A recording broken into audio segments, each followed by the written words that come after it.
Olá a todos.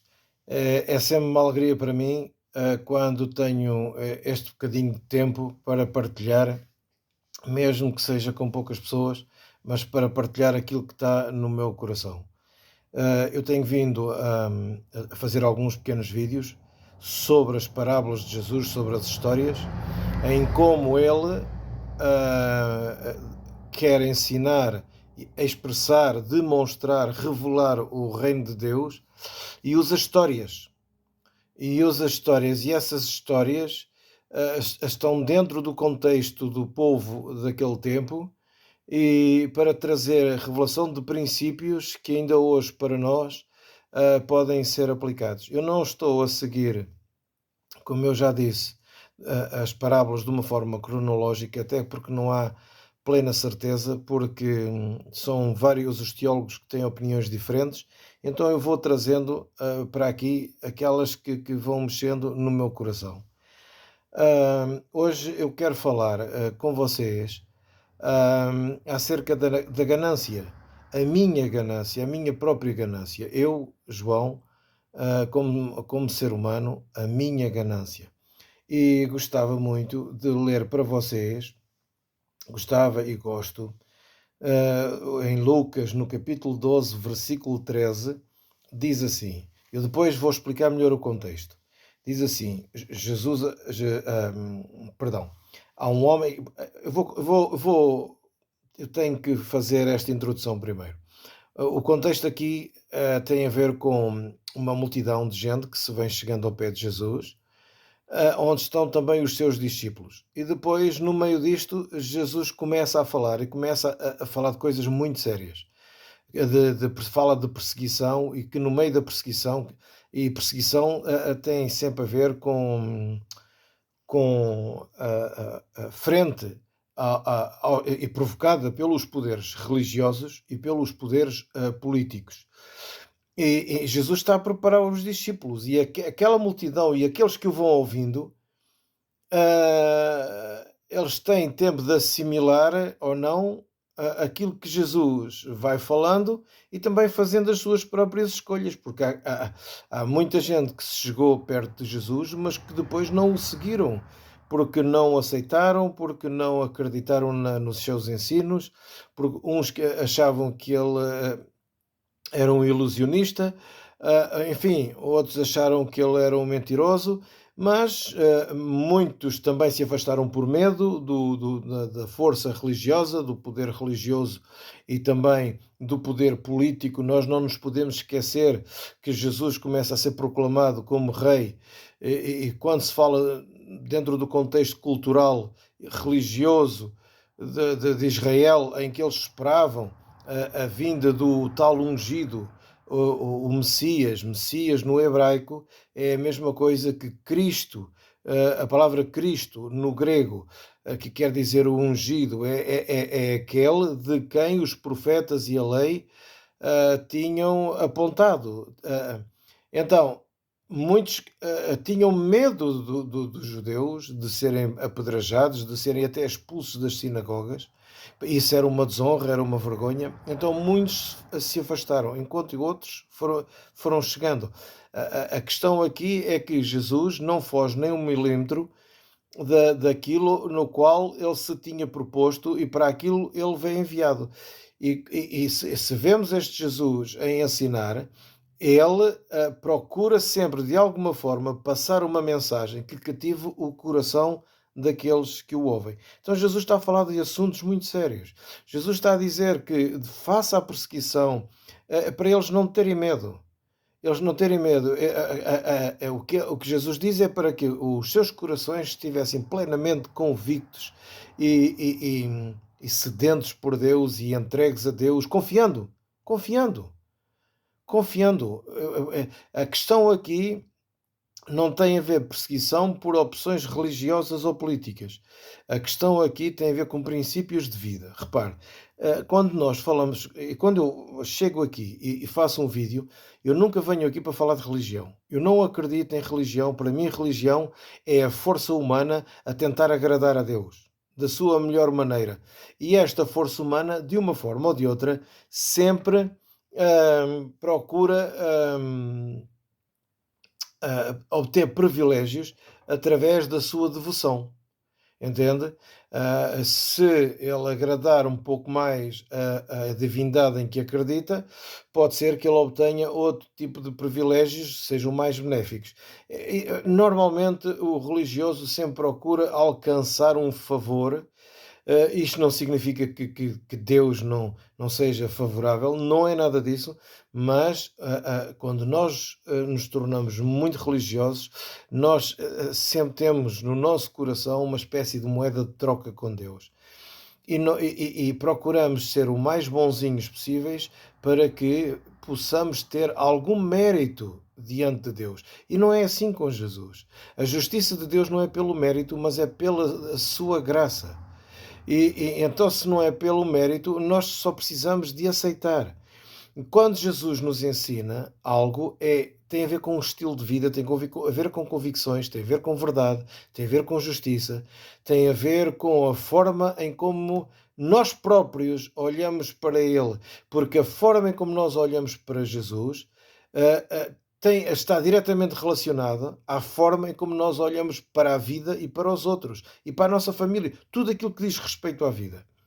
A forma como nós olhamos para Jesus, a forma como nós o interpretamos, a forma como nós olhamos para os seus ensinos dentro do seu contexto e de acordo com a forma como ele tratava as pessoas, se eu olhar para ele, a minha interpretação dele está diretamente ligada, vai provocar a minha visão de mundo, vai provocar a minha visão para com as outras pessoas e com o dia a dia da minha vida.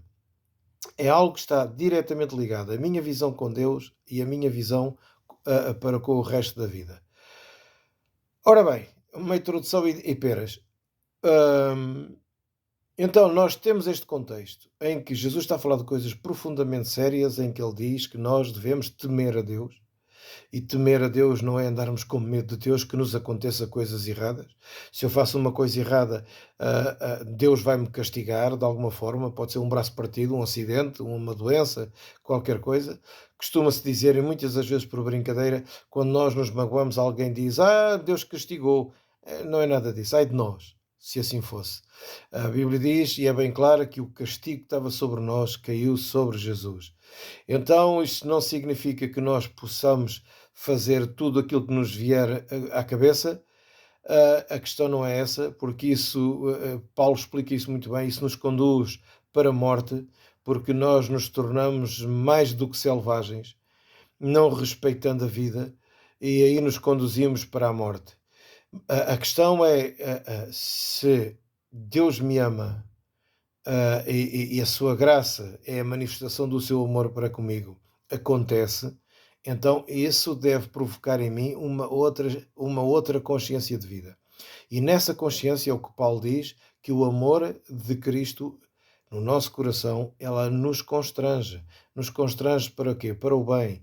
Nos constrange para pesar na nossa consciência e dizer, epá, isto está errado, eu não vou por este caminho, vou decidir ir por este. Vou decidir ir por aquilo que tudo o que me traz paz. É isto que eu tento passar sempre também para aqueles que me rodeiam, quando às vezes estamos a falar de assuntos sérios e as pessoas não sabem bem o que é que vão fazer. Eu não quero tomar, eu posso até dar uma opinião, isso assim, mas não quero tomar a responsabilidade de uma escolha de outra, porque basta as minhas. E por vezes não são as mais certas, mas nós com o tempo, com a vida, com o caminhar, no caminho, e quanto mais nós nos abraçamos e ficamos ligados de uma forma mais intrínseca ao Evangelho, nós vamos criando aqui outra sensibilidade, outra sabedoria, fazendo melhores escolhas, e aquilo que eu procuro fazer para mim é aquilo que eu passo, que é: onde é que tu tens paz? Procura a paz. No caminho A ou no caminho B? Onde é que tu sentes paz? Onde é que tu sentes o teu coração confortável na situação? Então é por aí que nós devemos ir, é buscar a paz. Buscando onde está a paz, seguimos para que as coisas possam ser o mais tranquilas possível. É isto que Deus que Jesus está a falar, nós não termos medo de Deus, mas termos esta profunda devoção, e a profunda devoção não tem nada a ver com religiosidades nem práticas religiosas, como já disse, tem a ver com amor, um profundo amor. E amor é vida, amor não é uma prática, amor é praticar, e eu sirvo a Deus, eu amo a Deus, procurando não ser malandro para os outros, sacana para os outros, desculpe os termos, mas é mesmo assim, procurando não ser egoísta, não ser avarento, não ser uma série de coisas que nós temos vindo a falar nesta situação, neste contexto das parábolas.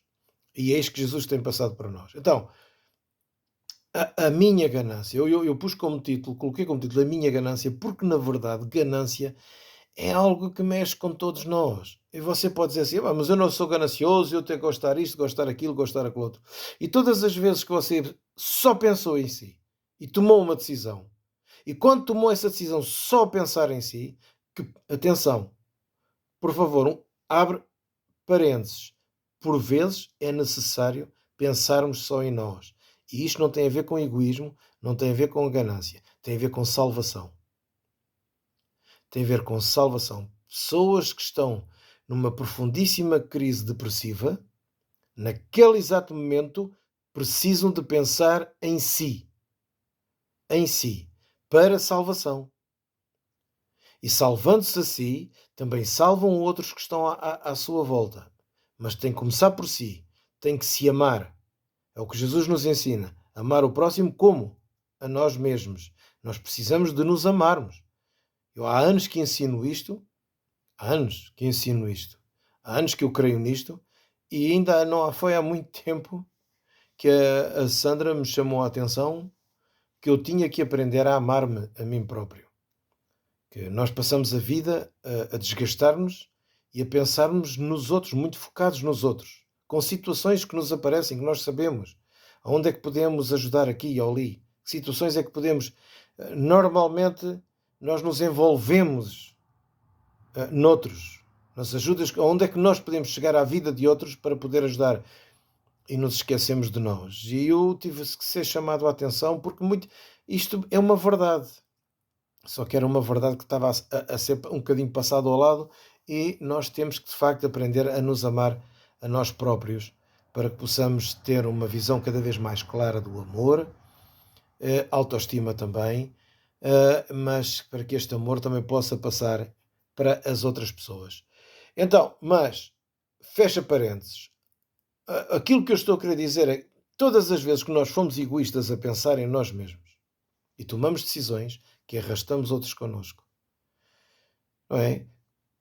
Nós temos a coragem de chegar ao fim do dia, quando estamos na cama, independentemente se você se ajoelha ou se está deitado, e no seu pensamento, alguém de nós tem a coragem de dizer a Deus: Senhor, hoje não fiz nada de errado, não é?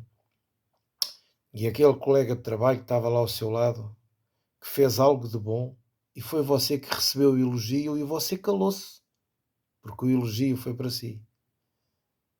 Isso não é ganância. Ganância é cobiça, é ficarmos com aquilo que é do outro. Pense lá um bocadinho nisto. A palavra ganância é muito abrangente. Nós usamos a palavra ganância pensando apenas em dinheiro. E eu vou usar aqui esta parábola, e Jesus fala diretamente de dinheiro. Mas a ganância é muito mais do que isso. E se nós formos a Mateus 6, 33, quando Jesus diz que para buscarmos o reino de Deus, que é isto que nós temos falado, que está contido nas parábolas, a natureza do reino, quer dizer, a sua justiça, a estrutura do reino. Jesus diz que todas as coisas materiais que precisamos para a vida nos serão acrescentadas, e atrás disso ele enumera algumas situações em que para nós não vivermos preocupados. E ele diz inclusive que nós não podemos servir a dois senhores, nem a Deus nem a Mamon, uma palavra que é usada para avareza. E isto é algo que abrange muitas áreas da nossa vida, não é só dinheiro, porque isto cega o nosso coração. Aquele que é invejoso, aquele que está sempre desejando de ter aquilo que os outros têm, o seu coração está muito cego, muito cego. E sabe, eu já vi isso muito dentro da própria igreja. Muito, muito, muito, muito. Muito na vida de pastores que pregavam o contrário, mas eram invejosos e não queriam admitir a inveja. Isso é uma coisa horrorosa. Quando o nosso coração pesa porque os outros têm e eu não tenho, porque os outros tinham elogios e eu não tenho. Hoje a quantidade de apóstolos que aparece aí, e eu vi apóstolos que ninguém os conhece em lado nenhum, gente que vai pelo mato fora e vai aonde Deus os manda ir. Pessoas que estão nas mais variadíssimas ah, organizações religiosas, demonstrando todo o afeto, todo o carinho, todo o amor, toda a misericórdia de Deus, na esperança de salvar vidas, na esperança de resgatar vidas. Isto sim, eu acredito nesta profundidade, nesta sensibilidade. E quando a avareza está no nosso coração, a ganância está no nosso coração está escuro. Nós podemos falar, mas nós estamos feridos. Feridos porque o outro tem um carro melhor. Feridos porque o outro tem mais dinheiro. Feridos porque o outro tem uma casa melhor. Nós, em vez de nos alegrarmos, nós nos sentimos mal, porque mais uma vez foi o outro que foi promovido e eu estou aqui. E Jesus não está nisso. Jesus não está nisso. Na verdade, é isso que o apóstolo João chama de mundo. A igreja chama de mundo tudo o que está fora das portas da organização.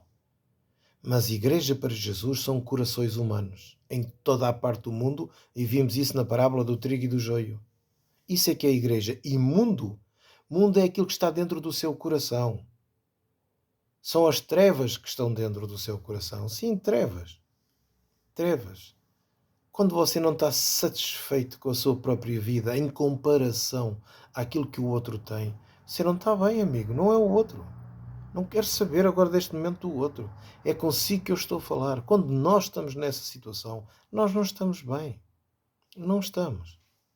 E não me importa se o outro tem algo nas suas mãos que possa aparentemente esmagar algo em mim, qualquer coisa no género. Não, o importante é aquilo que nós somos com Deus.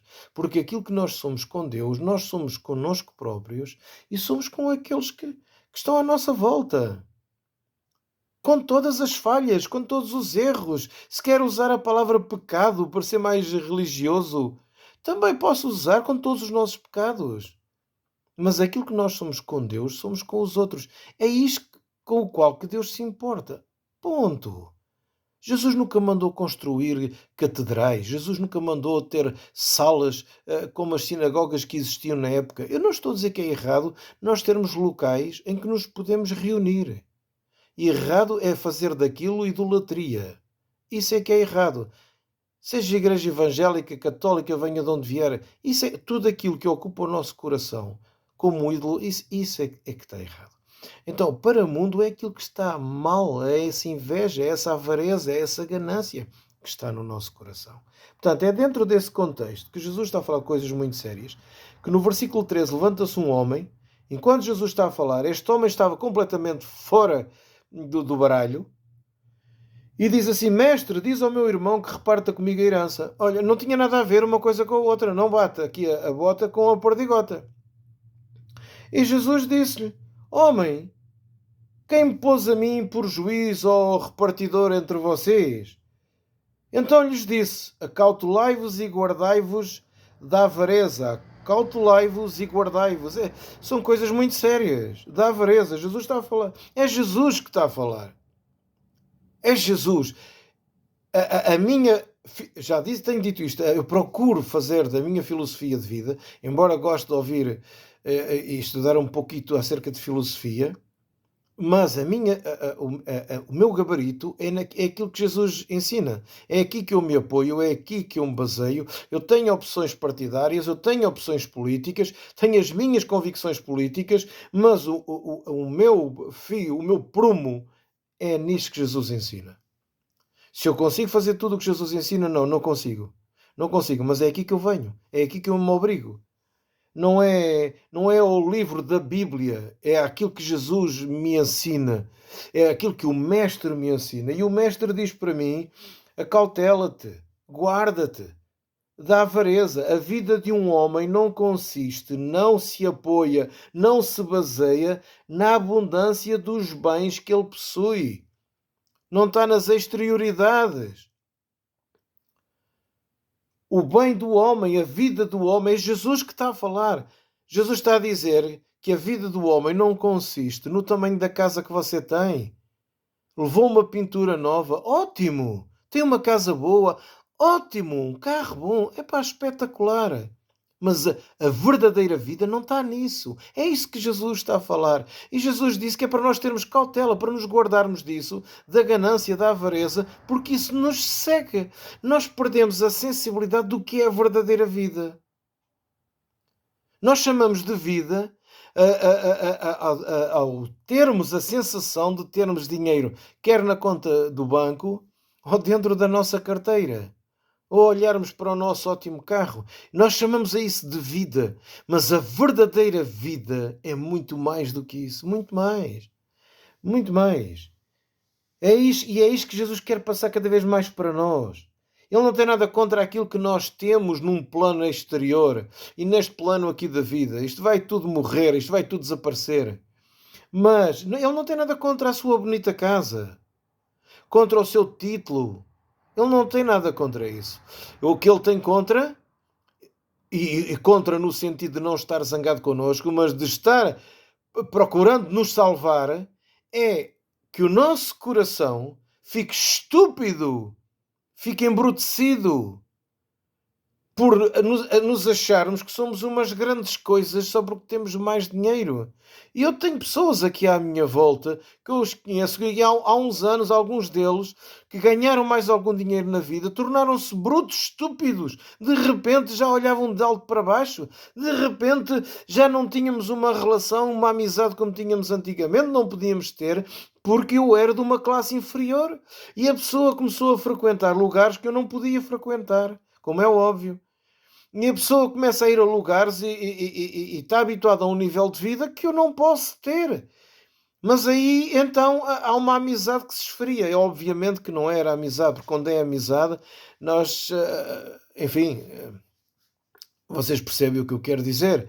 Mas é isso que Jesus está a dizer. Tu ficas bruto, ficas estúpido. Então, nós não podemos medir a verdadeira vida pelos bens que nós possuímos. E em muitas igrejas ensinam, e eu estive numa dessas igrejas muitos anos, eu próprio acreditei nisto ao princípio, até que comecei a perceber e a ler como deve ser, e a investigar e a estudar, e a procurar gente decente, gente que sabia o que estava a falar. Procurei outros professores que me pudessem ensinar acerca disso que Jesus está a falar. Eu não tenho vergonha nenhuma de dizer, um desses professores, um desses mestres, é o pastor Caio Fábio. Não tenho problema absolutamente nenhum de dizer isto, porque me identifiquei muito com as convicções que ele tem, porque para mim são vida. E foi dele que eu fui buscar muito e procurar muito, e havia coisas com as quais eu já até partilhava na altura com amigos meus, como o Carlos, que aqueles que me conhecem também o conhecem a ele. Nós partilhávamos muitas destas coisas que percebíamos que a Bíblia, ao escrever e da forma como era ensinada, estava completamente fora de contexto. Então nós começamos a buscar pessoas que tinham outra visão do Evangelho. E não me importo falar nomes aqui, como é de René Kivitz, como o Paulo Capelletti, como já tenho falado. Enfim, há um pastor que saiu agora da Igreja Adventista, que é o pastor Edson Nunes, Ah, enfim, há o Ricardo Gondim e outro pastor que saiu de perto do Ricardo Gondim, mas que também eu gosto de ouvir, até por conselho do Carlos, muitas das vezes ele ouve uns, nós ouvimos. Enfim, nós não comemos tudo o que nos põe à frente, mas há muitos anos que nos habituamos a separar aquilo que a comida que aparece no prato. Nós não comemos a comida com moscas, nós retiramos as moscas, e é o que eu há muitos anos faço. Vou vendo, procuro ter um espírito crítico, e isto não no mau sentido, mas num bom sentido. E há muito tempo que aquilo que quando alguém está a falar para mim, eu não como tudo o que me dizem. Não como, e infelizmente, puxa, há muita coisa a ser dita em cima dos púlpitos das igrejas que não tem a ver com o Evangelho, com Jesus, não tem a ver. Muitas das vezes tem a ver com a Bíblia, mas completamente fora de contexto, porque não tem a ver com Jesus. E as pessoas não têm coragem de crescer, não têm coragem de mudar. Então, é importante que nós nos aprofundemos um bocadinho em Jesus, sendo Ele o Mestre, para nós percebermos o que é então a verdadeira vida. Ok, então, o versículo 16 diz: E propôs-lhes esta parábola: O campo de um homem rico produziu com abundância. Ótimo! Então ele pensava consigo mesmo, dizendo: não é? Ele está aqui a pensar em voz alta, e isto ele procura encontrar uma solução, porque ele tinha colhido muito. Ele já era rico, mas ele tinha colhido muito. O que é que eu vou fazer? Esta era a pergunta. Eu não tenho onde recolher os meus frutos. Ele já era muito rico, e repara, a preocupação dele era ele não tinha onde recolher os frutos, onde recolher toda aquela abundância. Então ele disse, pensou e fez: Vou derrubar os meus celeiros e edificarei outros maiores. E aí recolherei todo o meu produto e todos os meus bens. Tudo meu. Aquele espírito de tipatinhas, entende? Tudo para mim, tudo meu. E então o versículo 19 diz assim: Jesus a falar, é uma história, mas é uma história para ensinar princípios. E diz assim: Então direi à minha alma: Alma, tens em depósito muitos bens para muitos anos. Descansa, come, bebe, alegra-te. Tens aqui este dinheiro todo, homem. Os anos todos que tens à tua frente é para te alegrares. Mas Deus lhe disse: Louco, esta noite te pedirão a tua alma. Então, o que tens preparado, para quem será? Assim é aquele, disse Jesus, assim é aquele que para si ajunta tesouros e não é rico para com Deus. Assim é aquele, disse Jesus, que ajunta tesouros para si e não é rico para com Deus. O que é ser rico para com Deus? Hum? O que é que será? O que é que Jesus quer dizer de ser rico para com Deus? O que é que será? Repara numa coisa, Jesus contou aqui a história de um homem, mas nós sabemos que isto é verdade. Quantas pessoas não trabalharam no duro uma vida inteira? Deixaram de ver os filhos a crescer. Não é só apenas homens, na maioria são homens, mas muitas mães deixaram os seus filhos para preparar um futuro para eles. Algumas delas perderam os seus filhos. Eu já contei aqui uma história de um casal de imigrantes. Muito, meus queridos amigos. Já com alguma idade. E nós tínhamos um grupo familiar na casa deles. Eles tinham um filho único. E eles construíram uma vivenda grande. Mas era gente muito humilde. Um casal muito querido. Gente muito humilde. Construíram uma vivenda grande, boas condições de vida e dinheiro para dar ao filho. E um dia entraram no quarto dele e ele tinha suicidado. E eles foram mostrar o local onde o encontraram. É uma loucura. É uma loucura nós desperdiçarmos a nossa vida. Eu não estou a dizer que nós não nos devamos organizar financeiramente. Não devemos. Que nós não devemos pensar nos filhos. Não. Devemos, sim. Não tem mal a juntar dinheiro para projetos, para os filhos. Não tem mal. Mas tem mal a ganância. Repare que Jesus diz: assim é aquele que só pensa em si. O ganancioso está sempre a sofrer morte. Morte não tem a ver com morte física, mas está sempre a sofrer morte. Quantos maridos só pensam em si e matam os seus casamentos? Quantas esposas são tóxicas e destroem os casamentos, destroem o coração dos filhos? E são tóxicas, gente tóxica não é só mulheres, é homens, é tóxicos. É até à morte, muitas das vezes é até à morte. Secam a vida dos outros. São gananciosos, só pensam em si. E o ganancioso normalmente, sim, pensa muito em dinheiro e o dinheiro mexe com a vida dele. Mulheres que trocam de marido nos seus empregos, trocam diamantes. Quanto melhor posição eles tiverem, mais elas percorrem. É uma prostituição maquiada. Gente que ao fim de alguns anos são vazios por dentro. Eu não estou a dizer que Deus vai castigar essas pessoas, não é isso. Deus os ama. Mas o que me entristece mais profundamente somos nós cristãos que dizemos amar a Deus e somos tão gananciosos. Somos mesmo. Somos. Somos gananciosos. Tem gente muito boa nas igrejas cristãs. E quando eu digo igrejas cristãs, estou a falar todas elas. Tem gente muito boa. Boa mesmo. Com um coração altruísta. E eu estou a falar agora dos cristãos. Mas é óbvio que para lá dos cristãos, e nós não somos melhor do que os outros, em todas as religiões há gente que é um doce. Há gente de Deus. Embora muitos de vocês não acreditem nisto que eu estou a dizer, mas há gente de Deus em todo o lado. Vocês é que acham que é só dentro das denominações evangélicas.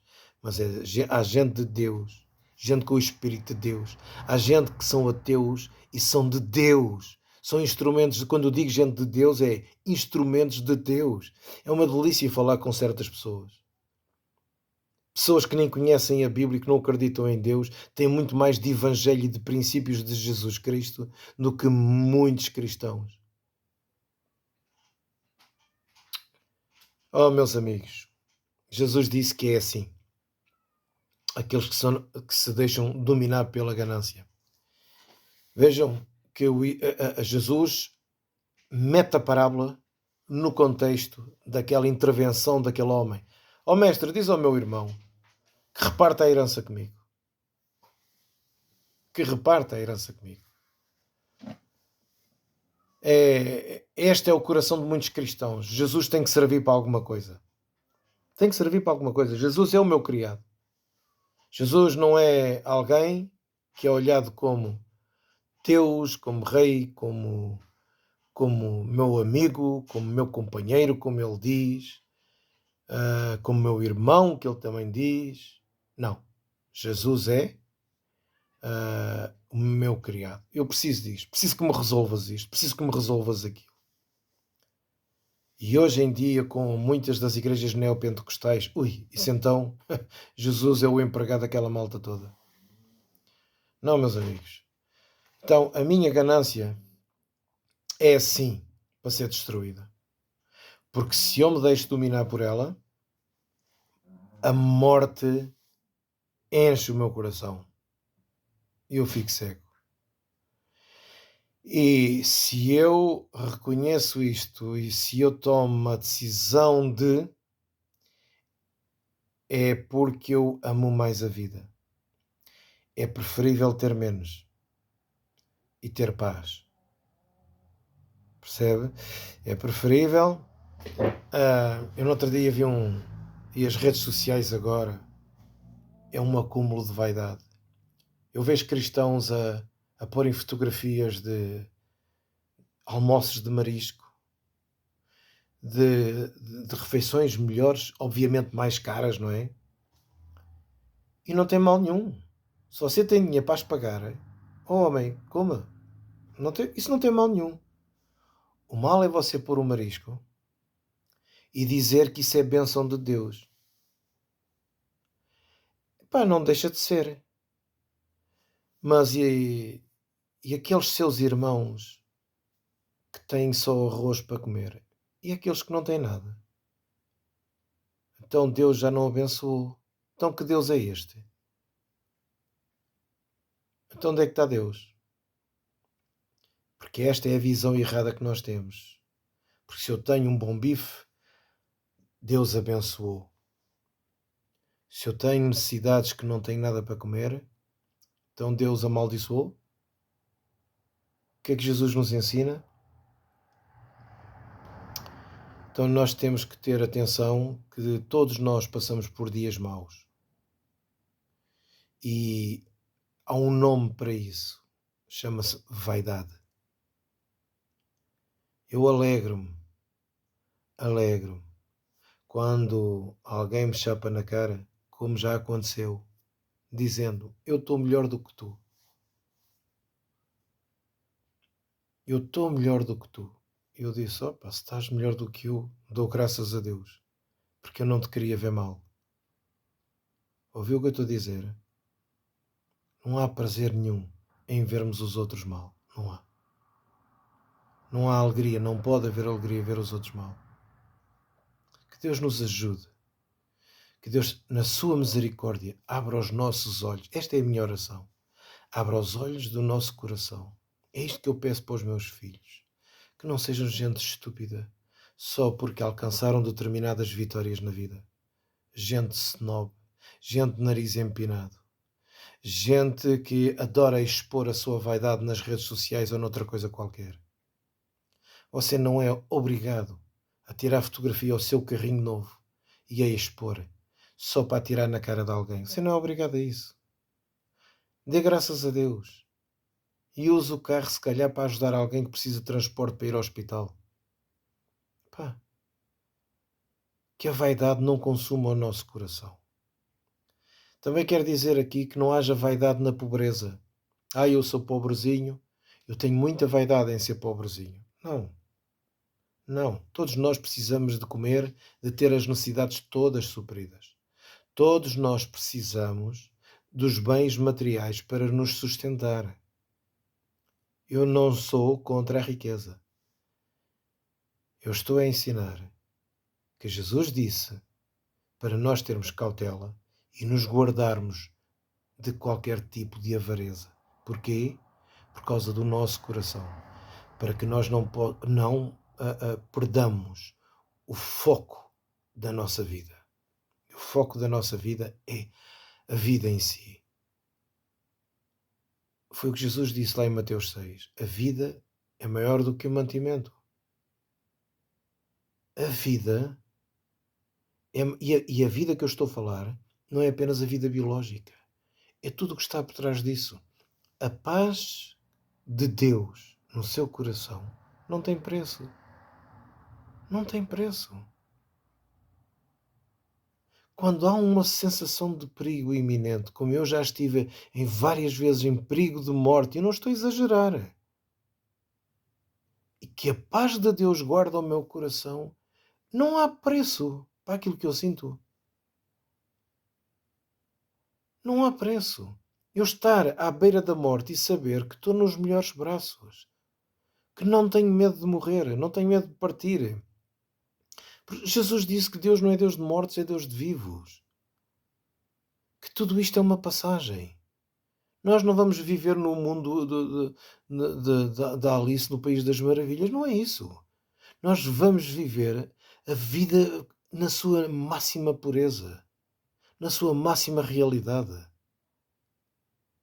E quando Jesus... E repara uma coisa, a vida não é apenas Ele não está a falar apenas depois de nós partirmos, ele está a falar daqui, de vivermos esta eternidade, aquilo que ele chama de vida eterna. Não é uma vida que não tenha fim, é uma qualidade de vida que ele também quer que nós possamos vivê-la já aqui. Por isso é que João 10:10 diz que ele veio para nos dar vida e com abundância.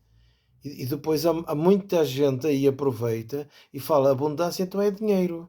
Não é, amigo. Não é aquilo que não tem preço. É tudo aquilo que você não consegue pagar. Percebe? Há uma senhora uma vez que me disse que, por causa da vaidade do marido, ela foi obrigada a fazer uma plástica na barriga porque tinha ficado com umas estrias. E o marido tanto a pressionou porque eles pertenciam a uma família de nome, nome, que ficava feio quando ela vestisse biquíni apresentar as estrias na praia. E ele não queria. Isto é ridículo, não é? É ridículo para si, é ridículo para mim, mas não é ridículo para muita gente. É tara. Está a ver? E o dinheiro, a quantidade de dinheiro, não consegue tirar essa tara. A senhora cedeu, foi fazer a operação. Um médico que era amigo dele, do marido, estava alcoolizado e ia matando a senhora. A senhora ficou com a pele mais arrepanhada, foi preciso outra cirurgia mais tarde, criou uma infecção, uma coisa horrorosa. A avareza, a vaidade. Todo o avarento é vaidoso. Todo o avarento gosta de ostentar. Louco. Ouça o que Jesus diz. Foi Jesus que disse. Preste atenção. Isto são valores do reino. Jesus diz: louco. Aqueles patrões que podem, estou a falar de gente que pode aumentar o salário dos funcionários, porque a empresa até produz e ganha, e sabe que os funcionários estão à mercê de um salário mínimo, ou pouco mais do que isso, e vêm-se aflitos porque a taxa de inflação subiu, vêm-se aflitos para pagar as casas, para comprar comida, e esses patrões conseguem dormir à noite. São loucos. Eles não sabem que aquilo que estão a acumular para si mesmos é ira, é desgraça, é morte. São loucos. Não partilham. Porque ser rico para com Deus é fazer o que Deus nos mandou fazer, que é amá-lo, manifestando o amor, quer a nós próprios, quer aos outros. E eu manifestar o amor a mim próprio não é ser cobiçoso, não é ser ganancioso, não é ser avarente. Porque a Bíblia fala disso. A Bíblia fala daqueles que não pagam aos trabalhadores tendo na sua mão. Tendo na sua mão. E não pagam aos trabalhadores aquilo que é justo, aquilo que é devido. É uma tristeza.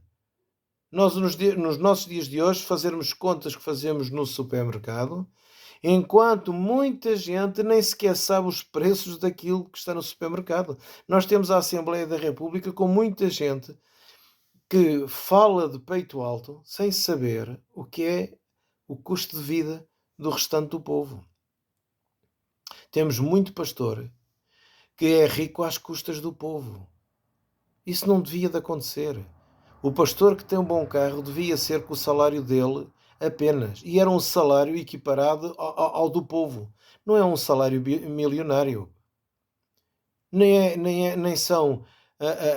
A cúpula da igreja não pode usufruir, como eu vi já isso N vezes acontecer, dos dízimos e das ofertas das pessoas.